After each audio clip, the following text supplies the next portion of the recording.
A new facility that's up and running on Manitoulin Island is providing a made-in-Canada solution for the increasing demand for personal protective equipment.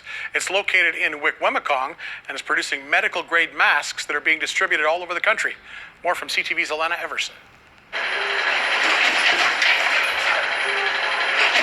This medical-grade mask manufacturing facility has created 50 new full-time jobs in Wikwemikong. Through a lot of our strategic planning discussions on how to create economic development here in Wikwemikong, we've aspired to create an industrial park, and as the old adage goes, if you build it, they'll come. The PPE production facility is the result of a partnership between Wikwemikong, First Nation Procurement Inc., and DentX Canada.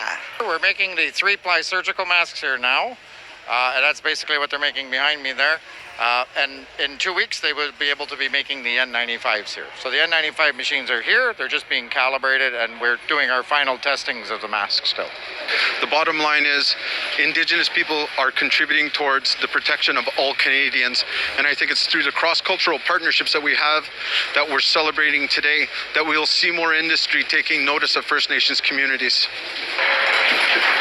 A second mask-making facility will soon be opening on the Sagamok First Nation to meet the high demand for masks to protect people during the pandemic. It's so awesome to see such a huge business like this on First Nation communities. And, I want to thank and congratulate the partners who partnered up with Wikwemikong to have the trust to bring such a huge business onto First Nation land. The chief of Wikwemikong says the new facility is another step towards the goal the territory has to become more economically independent and self-reliant.